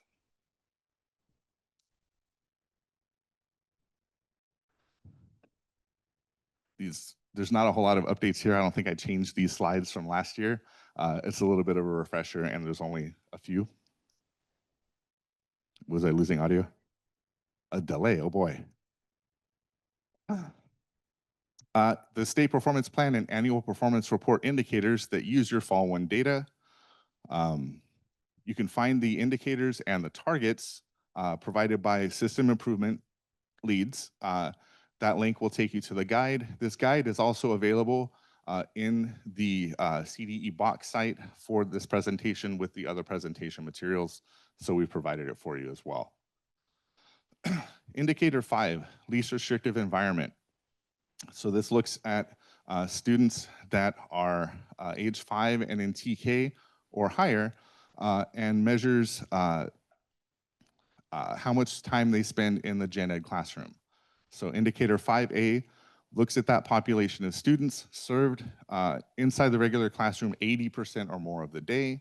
Indicator B looks at the same student group, but they are served less than 40% of the day in the regular classroom. And 5C looks at the same group of students served in public or private separate schools, homebound hospitals, or residential facilities. The targets for these indicators get more ambitious every year.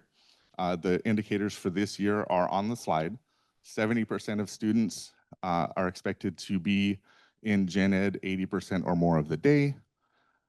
12% or fewer in gen ed less than 40%, and 2.4% or fewer in separate schools, homebound hospital placements, or residential facilities. Indicator 6 looks at least restrictive environment for your preschool students. That means students aged 3 to 5 years old who are not in TK or kindergarten, strictly aged 3 to 5 in preschool. So it looks at those students. Indicator 6A looks at those students who are attending a regular early childhood program and receiving the majority of special education and related services in that setting. It's a two-parter on the program setting in the IEP forms. And this looks for those two data elements to run together. So regular early childhood program and receiving the majority of services in that program. 6B looks at the same group of students that are in a separate special education class, separate school or residential facility, and 6C looks at those students that are served in the home. Again, these are more ambitious targets, looking for 49% or more students served in a regular early childhood program, 23% or fewer served in a separate class, residential facility, or separate school, and 3.4% or fewer served in the home. For indicator 6, what program setting should be used for a preschool age student who is receiving services but is not enrolled in a preschool program at my district? So if the student is enrolled in a regular early childhood program anywhere, it may be a local nonprofit or Head Start or whatever that program may be. If they're enrolled in a program like that, not in your district, you can still choose regular early childhood program. If the student is not enrolled in a preschool program anywhere, they are only receiving services, then you would use 204 service provider location. You can verify this information in SACE. You can create a custom search or use their own built-in searches and reports to monitor this information. And this is how you can audit this ahead of time. In CALPADS, you can use report 16.13 and 16.14, but these will not tell you the indicator outcomes. It's not going to give you your percentages. You want to use these reports just to make sure that the information that you posted to CALPADS is accurate. Again, We can only see the data that you post in CalPADS. We can't see into your SIS or into your special education data system. So you want to make sure what is in CalPADS is accurate. Indicator 9, overall disproportionality. It is a measure of LEAs with disproportionate representation of racial or ethnic groups receiving special education and services as a result of inappropriate identification. And so this is where race ethnicity data becomes really, really, really important. It's crucial that the information is accurate and that it's consistent in both systems. The data authority for race ethnicity data is the Student Information System. It sends that data up to CalPADS on the SINF file, and that is what pulls into all of the reports. So it's critical that that is accurate in CalPADS before or on that LEA deadline, because we're pulling the data as of that date. Yes?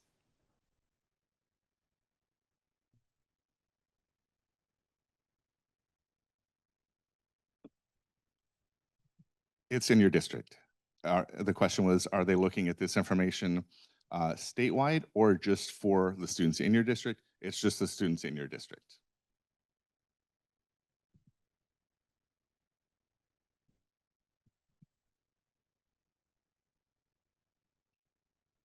Right.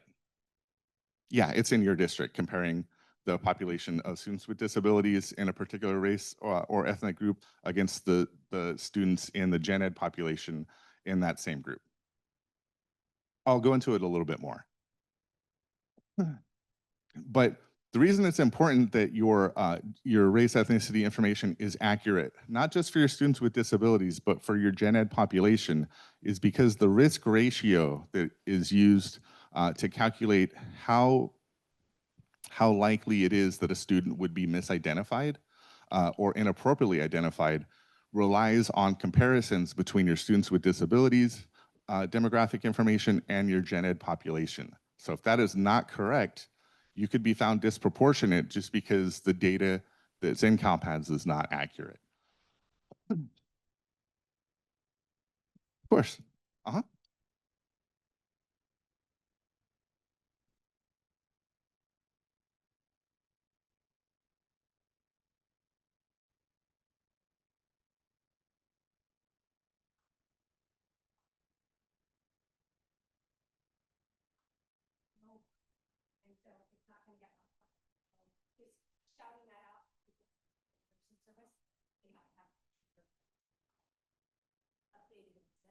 That's an excellent point. So for SACE districts that have SACE to SIS integration, as Sherry said, sometimes the parent who enrolls the student might not be the parent who is at the IEP meeting, and they may provide different information to the case manager, who then enters that information.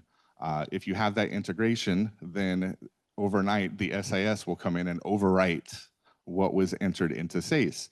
So if your case managers receive different information, or when they receive new information from a parent about their student's race, ethnicity information, be sure that there's a procedure in place or something that will notify your student information system administrator to make these changes. Otherwise, it's not going to be correct in SACE, and it'll just keep getting overwritten until it is accurate in the SIS.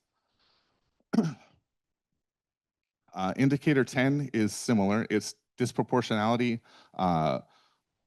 disproportionate representation of racial or ethnic groups in particular disability categories, not in special education overall, but in those specific categories due to inappropriate identification. I'll talk more about this in a bit, but are there any questions about these 4 indicators, 5, 6, 9, and 10? Dominic? Yes. There's a question in the Q&A, and I'm not sure how to address this, but it's specific to SACE. It says, the question is, do the race and ethnicity choices in SACE match the choices in CalPADS? So no, not necessarily. The information in CalPADS comes from the Student Information System. SACE does not report this information on any of the transactions. So it's critical that the information in CalPADS is correct and accurate. And in order to be able to audit your data in SACE, it also needs to be accurate, but it does not report from SACE to CalPADS. Yes.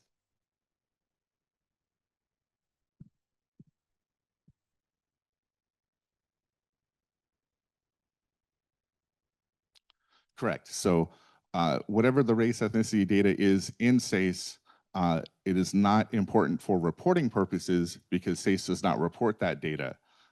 Only the information that your student information system reports to CalPADS on the SINF file is the information that is how students are aggregated into those groups, for example. Of course.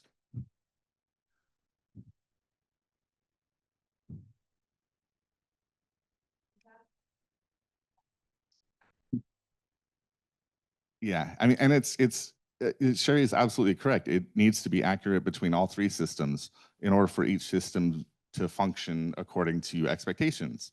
If it's not accurate in SACE and you're running audits and you make these determinations, but the information is not the same in your SIS, then your audits and determinations could be made on faulty data and could lead to disproportionality, which you want to avoid. Any other questions? All righty. The data for your annual determination letter. So the indicator data that we use for the ADL, we use prior year data for indicators 5 and 6. So that means it is lag data. The data that you certify this fall is going to be what is used for the annual determination letter next year. We are using last year's data for this upcoming annual determination letter. So that is, there is that gap. For current year data, we use LEA or SELPA approved data as of the certification deadline. We use the calculation for disproportionality, preschool and school age, race, ethnicity, and program settings, and for significant disproportionality. Disproportionality for discipline comes from certified end of year 3 data from the prior year. And we use the operational data store or the real-time data for your timelines because we don't certify meeting information, right? We're only certifying plan and services, well, just plans, but we capture your timeline data along the same sort of due date just to keep everything consistent. So your timeline compliance for your plan reviews and reevaluations is live data pulled as of December 12th. And remember, that's that initial LE certification deadline.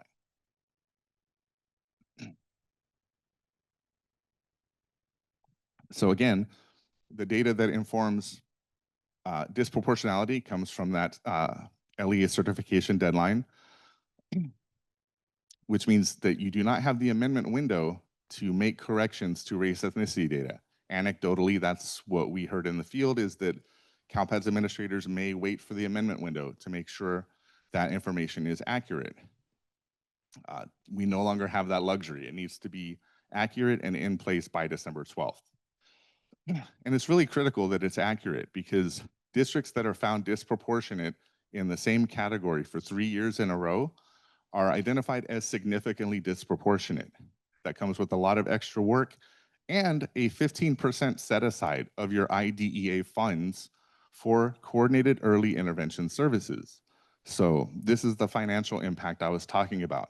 If race ethnicity data is not accurate and you are identified as disproportionate when you weren't actually disproportionate, then you are taking a hit to your budget for having inaccurate data. And so we want to avoid that. And since we harvest this data from that initial deadline, it emphasizes that the race ethnicity data in particular needs to be accurate and that there really needs to be good collaboration between all of the data systems, your special education data system, your student information system, and making sure that is accurate in CalPADS. So disproportionality is what we look at the states are required to report and address disproportionality, which is overrepresentation of particular race or ethnic groups in special education in general, in special education in particular disability categories, disciplinary action, and more restrictive or least restrictive environments. The disproportionality calculation logic, this is a very sort of technical guide. It's available in the box site link for the presentation today. It talks about how the different race ethnicity categories that we report in California are aggregated into the federal categories that we use for reporting. And it also talks about the calculations. It shows you the formulas that are used to make these determinations for each of those categories. Special education in general, by disability, discipline, and least restrictive environment. You can use CALPADS reports to identify potential disproportionality. In special education in general, you would run report 1.5, one without any filters and one filtered to only include students with disabilities, and look for significant differences in the population percentages between the two groups. That would be an indicator that there could be disproportionate misidentification. You can also use report 1.2, primary and short-term enrollment, filter column 16 to only show students with disabilities, and then filter column 7 for each race ethnicity category, and verify each individual student's reporting race ethnicity. Take a look at those counts for your students with disabilities compared to the overall counts. For finding disproportionality in specific disability categories, 16.14 is going to be your resource. Download it as a CSV. Filter column 11 for the different categories and compare the counts across the ethnicity race categories. And for least restrictive environment or more restrictive environment, 16.14 again is going to be the report that you can use to verify this. Again, filtering column 11 for the different race ethnicity categories, and then look at the program settings and take a look at those percentages and compare that to other students with disabilities race ethnicity counts. Collaboration, again, very critical. Disproportionality is a very serious subject. It takes very strong collaboration between all of the individuals that are involved in reporting this data.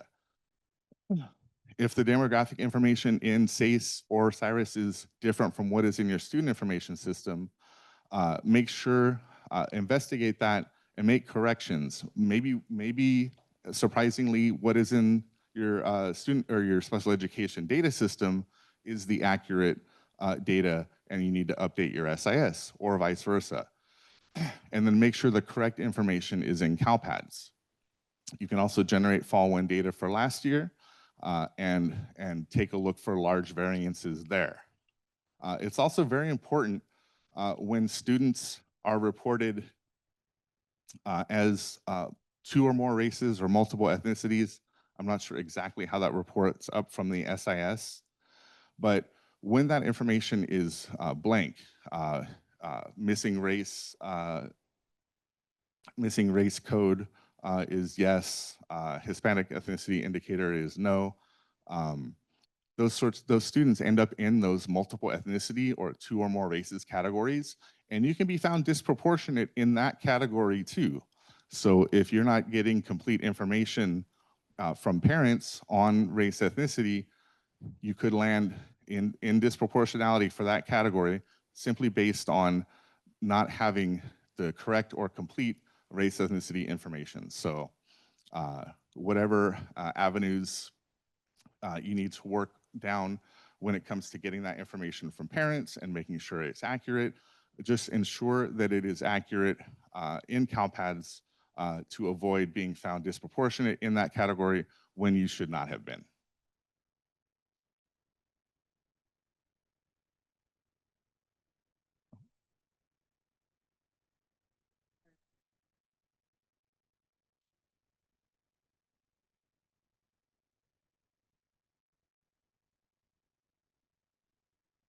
I don't know that they would automatically be found disproportionate. Without knowing the specific details, it's impossible to say. They can send us an email or send a ticket into CalPads with more details, and we can take a look at that.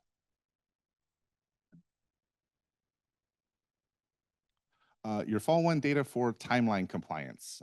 Similar to last year, we are looking at students that are enrolled, eligible, and participating on Census Day whose annual plan review or reevaluation timelines are overdue, meaning the meeting has not yet been held.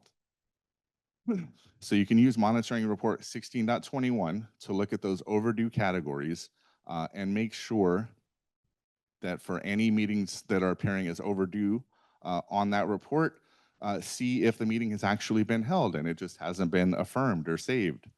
If it has been affirmed and saved, make sure it's been reported and posted to CalPads.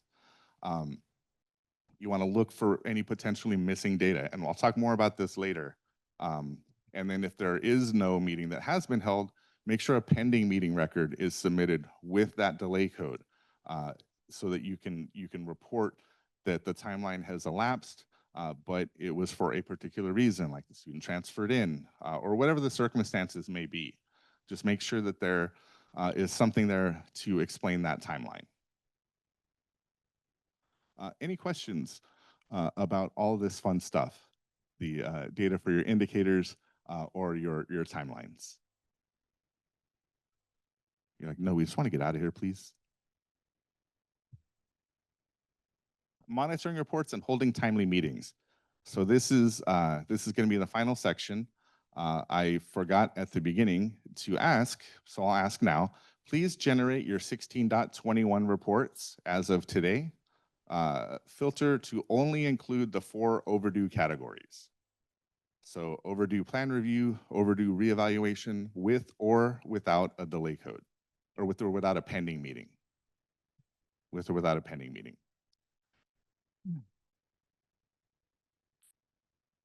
16.21, as of today, filter to only include overdue with or without a pending record for plan reviews and reevaluations. There should be 4 categories total.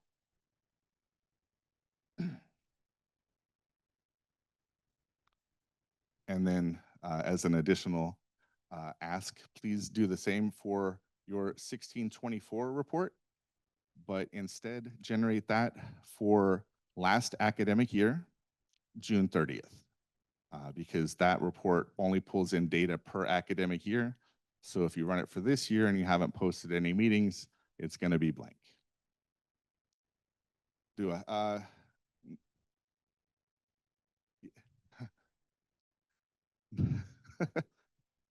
Yes, and I'll say it faster. No.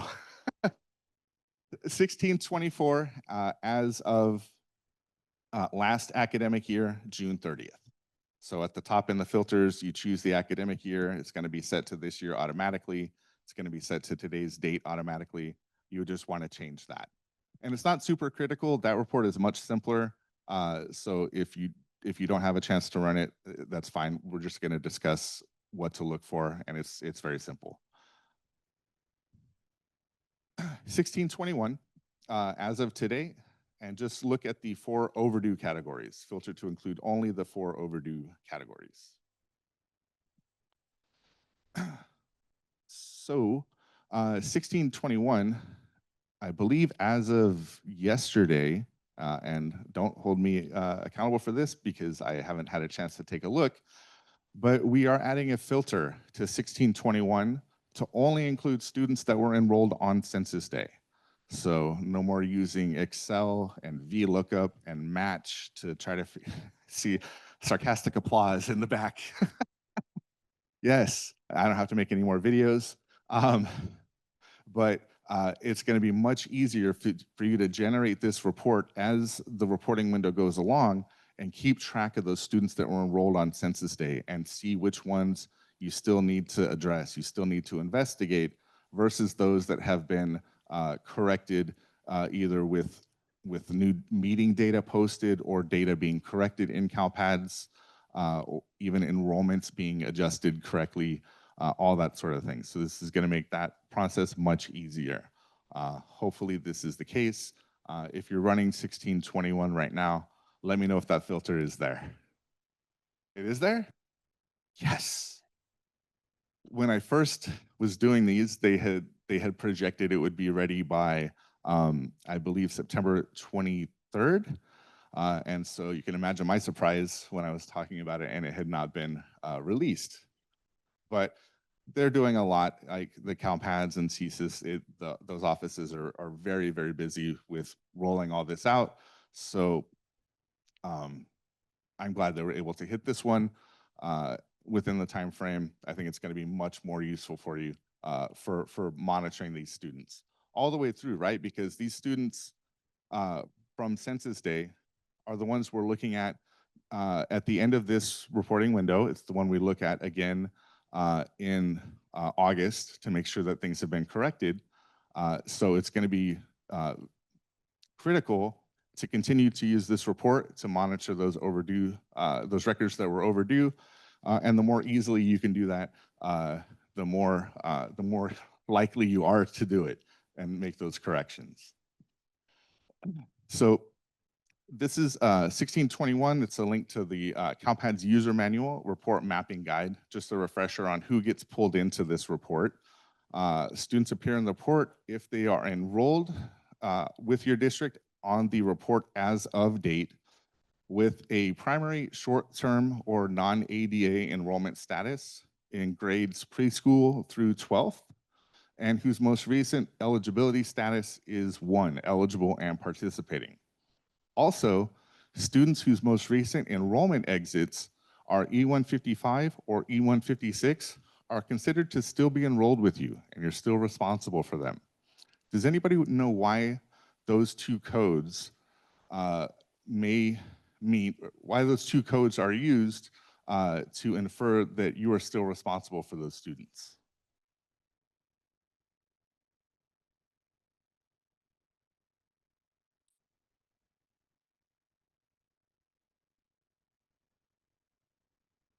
Yeah, essentially both of those codes indicate that you expect the student to re-enroll in the fall. So you exit their enrollment at the end of the year, and these codes tell CalPads, we expect the student to come back in the fall. Well, if they haven't re-enrolled and they haven't enrolled anywhere else, then we think you are still serving the student and you're still accountable for them. So it's important to make sure that those codes are accurate, and if something changes, that they're updated. I'll talk more about that in a bit. You can access 16.21. The CELPA level report is under CELPA reports, shocking. The LEA level report is under accountability monitoring reports. So what are you looking for? You essentially want to make sure that the meeting data in CalPads is accurate. You want to make sure that students are appearing in the correct monitoring category.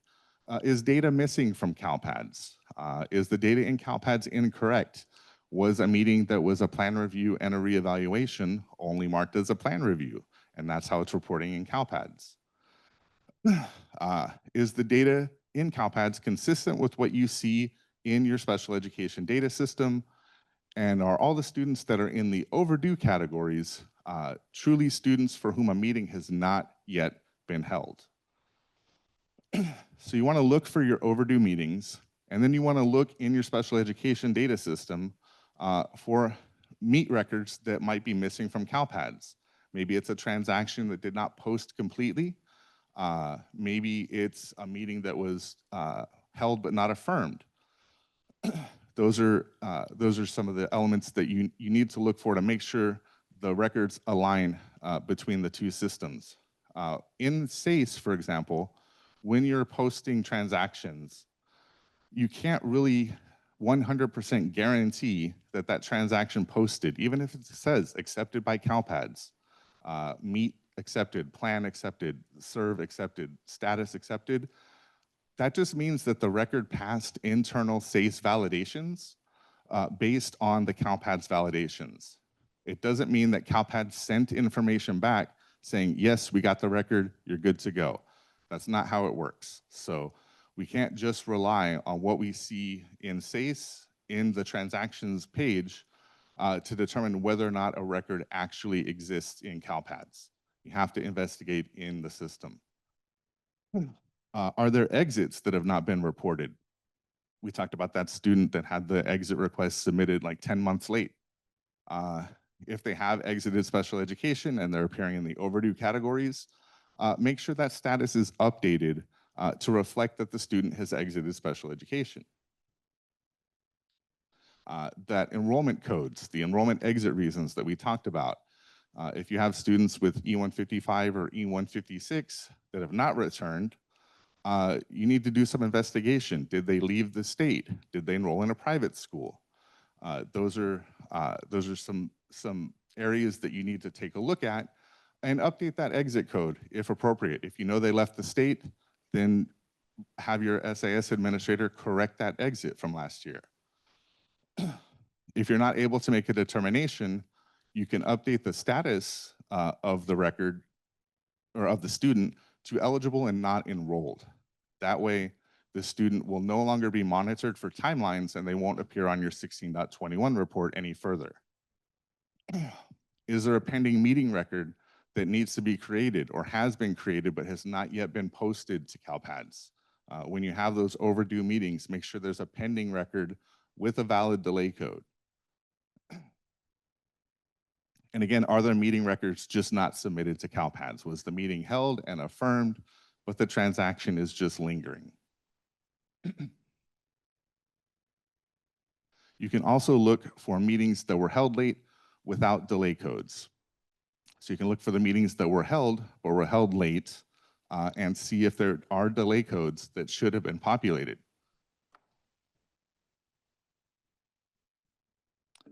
Again, we don't monitor this for your timeline compliance for your annual determination letter, but it is important that the data in CalPADS reflects the data in your special education data system. Now, when a case manager is holding a meeting, if they don't put in a delay code or if they don't put in degree of support into the student record before they affirm, it will not be included in the transaction. So it's important to A, make sure case managers are aware of that, and B, it's important for you to know that even if there is no delay code in CalPADS, you may need to do investigations in your special education data system. And in SACE, in this circumstance, you may see a delay code in the record that just was not there when the case manager affirmed that meeting. And so it's missing, and you can update that in online maintenance. 1621, again, is an excellent resource for finding those students that are transferring into your district. Again, you filter on Plan LEA name and remove your district's name from that list. Any remaining records are students for whom you have not yet adopted the plan. So you can identify them that way. You can request the record in SACE and get that plan record adopted. If you're not able to get the record, if the other LEA is not releasing it or whatever the circumstances may be, you can add plan and service records to CalPADS directly in online maintenance. You also want to look for inaccurate meeting delays. If you just have a lot of late without cause, figure out if that's really the reason. Work with case managers, find out if there is an actual compliant reason for this timeline to have been missed. Again, late without cause is not compliant. It doesn't explain the timeline. So for your 16.21 reports, I would like you to take a look in your special education data system and compare your 16.21 report.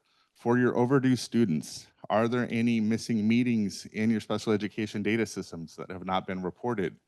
Are there meetings that were not reported correctly?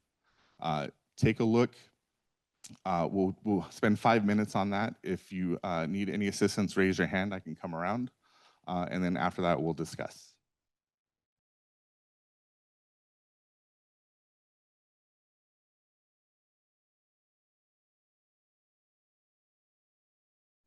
Oh, sorry. Oh, do you want? Oh, just a reminder, if you are looking at your 1621 and you're in panic mode, there was an issue with this report yesterday for overpopulating. So check it once the issue's been resolved and hopefully all looks much better.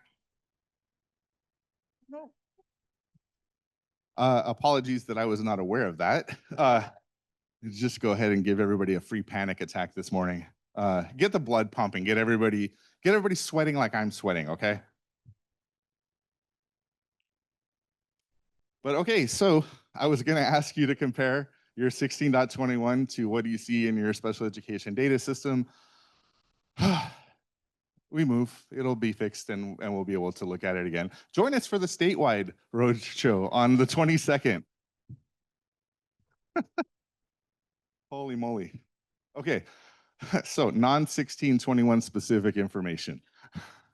Back in March, we had sent out the annual determination letters, and then our unit was tasked with working with the districts that had 100 or more students in the overdue monitoring categories. We wanted to do a deeper dive into their data, maybe identify some root causes, some practices that they were not implementing that led to so many overdues. And at the end of that, we sort of aggregated all of the reasons and collected them here, and we'll kind of go through our recommendations for dealing with that. Number one, case managers still reluctant to affirm or save meetings that have already been initiated. And in the case of SACE and Part B initials, you simply cannot affirm it. We recommend implementing a policy where meetings are affirmed or saved within 7 days of being held, even without parent signature or agreement to the plan, just so that you have that meeting record that you can generate to send to CALPADS. We also recommended that CELPAs and LEAs work with site administrators to explain why it's very important that these meetings are affirmed in a timely manner so that you're able to report the data for timeline compliance purposes. Case managers were not providing adequate notice for meetings that they scheduled. A case manager would send out a meeting invitation to a parent for a meeting they intended to hold in 2 days. Exactly. It's not giving parents a lot of time to reschedule if they need to, and so they were slipping past the timeline. We recommended a policy where meeting notices were provided with at least 14 days of lead time. That way, if there's a scheduling conflict, there's plenty of time to find a date in between that works for everybody. Meeting records missing from CalPads because data was not being sent up regularly. When this reporting was first transitioned from CaseMIS into CalPads, CDE recommended that we submit data at least once a month. We actually have sort of revised that. We recommend doing it, oh no. At least it didn't break. We recommend doing it a little more frequently. Frequently. At least once a week. However, that doesn't necessarily make sense if you have like 9 students. It's overkill to be sending up transactions when you're not really having that many events. So find a tempo that works for you and your district, but make sure it's happening regularly. You don't want to be found non-compliant because the transaction was sitting there waiting to get posted and it just never happened. Students transferring into districts with overdue timelines for plan reviews or triennials, reevaluations, were being found non-compliant. So when a student transfers into your district, who is responsible for their timelines? You are, exactly, we are. Wherever the student is enrolled is responsible for those timelines. Now, if a student transfers in and their timeline has already elapsed and the meeting has not been held, you can report a delay code. Delay code 50 is for that exact purpose. So when that is the case and they transfer into your district and the timeline has already elapsed, just send up a pending meet record with that delay code and we know why the timeline is non-compliant and it clears it. Indicator 13, students were missing the transition goals in their IEPs according to data in CalPads, but the information in their special education data system showed that the information was in place. So this is where auditing your data in your special education data system and comparing it to CalPads is going to prevent this issue. So reviewing 16.14 when the window is open, and once that report is live data, just run it, on a regular basis to monitor that information for those students. And make sure that those transition indicators reflect that there is a transition plan in place by the student's 16th birthday. We measure it right now, we collect it by end of year, but the actual indicator according to IDEA is that the plan is in place by the 16th birthday. Students transfer in from another district, and that district did not report a meeting that had been held. There is a very large district in Southern California that will remain nameless. Once a student disenrolls from that district, they no longer report information for that student. So they could have had a reevaluation yesterday, left the district today, and it doesn't get reported. They don't send it up.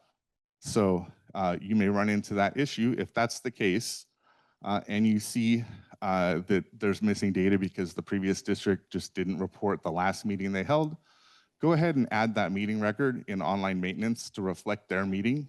You do not have to have an overlapping enrollment to post meeting records.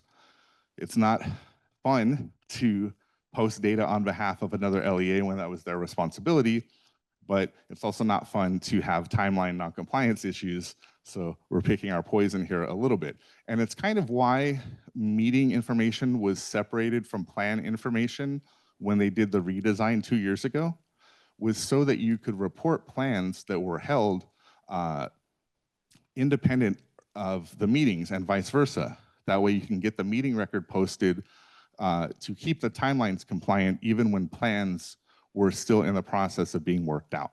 So if they held a meeting last year and didn't report it, just go ahead and add that record manually in online maintenance.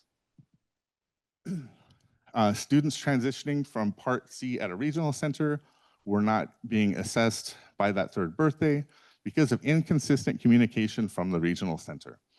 We know that that is kind of a statewide issue. There is no area that is free from dealing with that. So we recommend in your local memorandum of understanding with your regional center that you outline how often you receive information about students that are be turning 3 and how far ahead of time you receive that information. So maybe you tell them every month, I want a list of the students that are turning 3 within the next 3 months. That way they're communicating the information to you in a timely manner so that you're able to hold those Part B initials and remain compliant with that third birthday. Additionally, you can refer to that the referring party code 60 California Regional Center in order to potentially identify these students in CALPADS even if you haven't heard from the regional center. Additionally, we are working with our early childhood partners and with DDS because they provide us this information on a monthly basis. It's how we make these determinations for the third birthday timeline.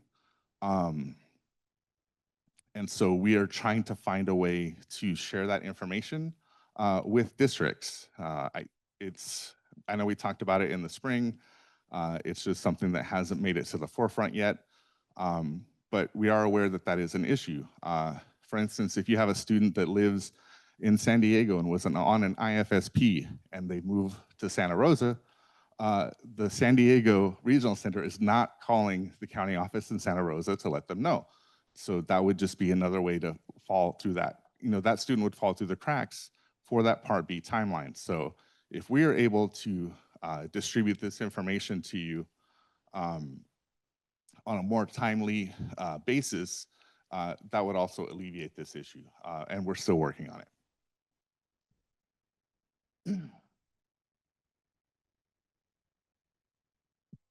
Causes for extremely late meeting anomalies. So you run 16.21 and you see a student is like 1,000 days overdue for their plan review. And hopefully that's not the case. There could be a number of reasons why. Those exit codes, E155 and E156, make sure that those students that did not re-enroll, you investigate and figure out what happened, if they left the state or went to private school or whatever that may be, and then either update that exit code or update their status to reflect that they're eligible but not enrolled. And that student will no longer be a part of your timeline monitoring process. Students exited from special education, but their status doesn't reflect that in CALPADS. So again, ensure that case managers are submitting those exit requests in a timely manner. Make sure those are getting posted in a timely manner as well.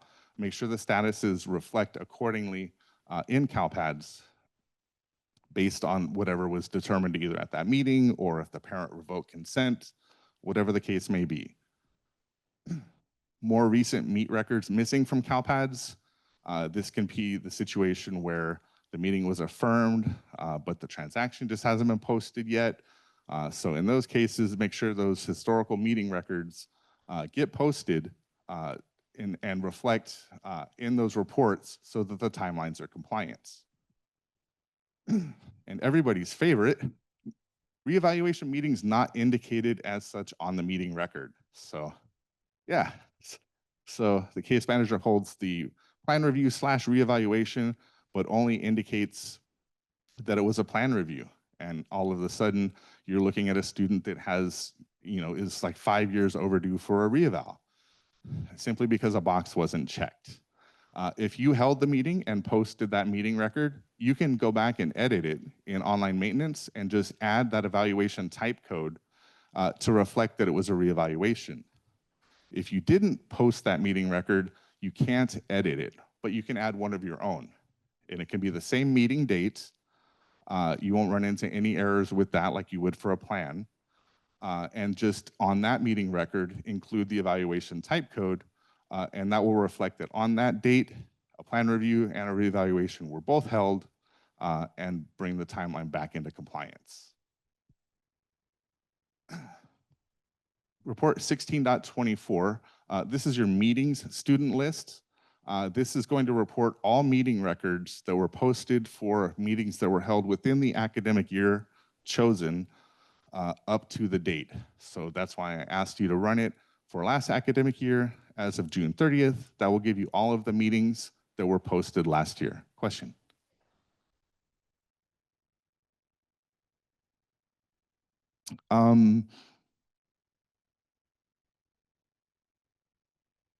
IEP dates, is it a search or a report?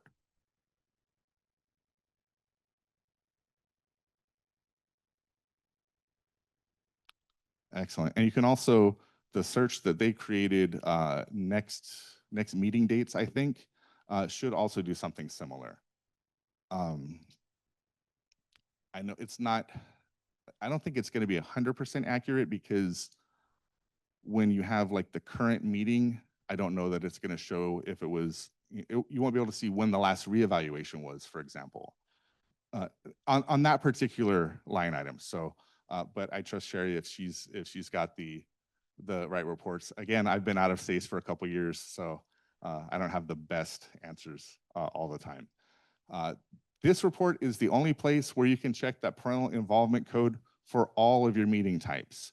1621 will show it for plan reviews and reevaluations, but here you can also see it for Part B initials. So when you're looking to make sure that that parental involvement code is answered correctly and it's compliant, this is the report you would want to run.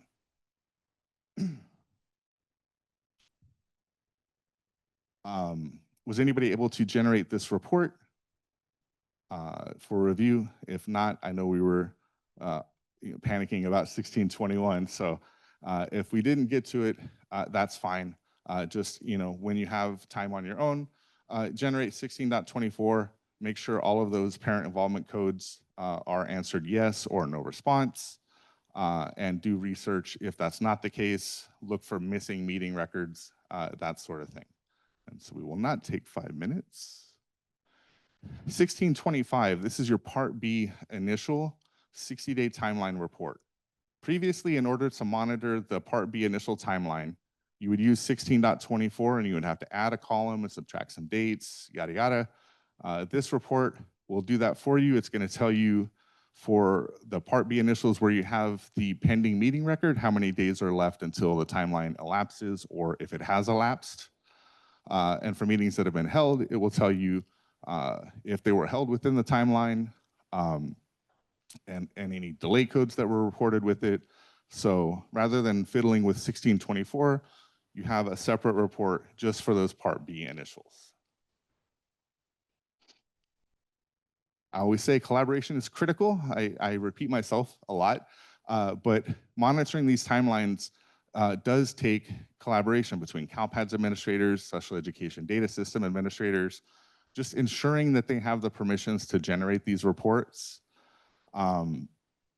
making sure that all of the transactions have been posted from your special education data systems, making sure what is in your special education data system is reflecting accurately in CALPADS. Again, we can only see what's in CALPADS, and that's what we're holding you accountable for.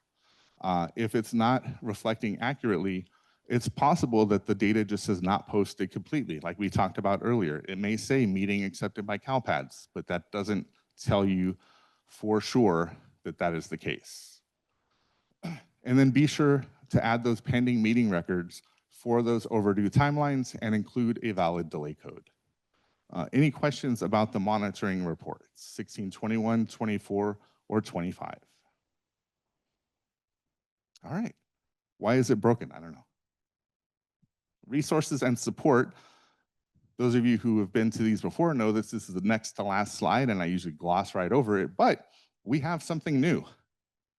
CELPA resources at the top. So we have worked with C3 and State CELPA and other entities to put together sort of a one-stop resource for resources. Right now it's at this box link. It's an Excel document that has descriptions of resources as well as direct links to state performance plan indicator guides or video guides or the user manual or all sorts of things. I think there's about 60 entries last I checked. So we want this to be useful for everybody. So if there's a resource that you would like to see that is not in that list, send us an email at SPED Data Support and we'll try to make it happen. If you have a resource that is really invaluable to your district and you would like to share that, please share it and we'll make it available to everybody in the state. Now the last slide. Any additional questions? No, we really want to get out of here. Oh, we have some in Zoom. Yeah, Dom, there's one question in the Q&A regarding an IEP adoption for a private school student that was there for just summer school only. All right, Chris, I'll take a look at that. What about when a student reports an IEP adoption, a school reports an IEP adoption for a student as a private school student that is not actually attending enrolled in their school, but attending for summer school only? CALPADS triggers a fatal error because there's no plan record submitted. Student was continuously enrolled except for a summer school program. So was this student a private school student that is attending a public school summer school, or is it the reverse? How exactly is that reporting? Because CALPADS doesn't collect data for summer school enrollments. So in this setting, I don't have enough information to answer that, unfortunately. It sounds like a specific issue. So if you wouldn't mind submitting a ticket to CALPADS service desk, we can take a look at that and deliver more information.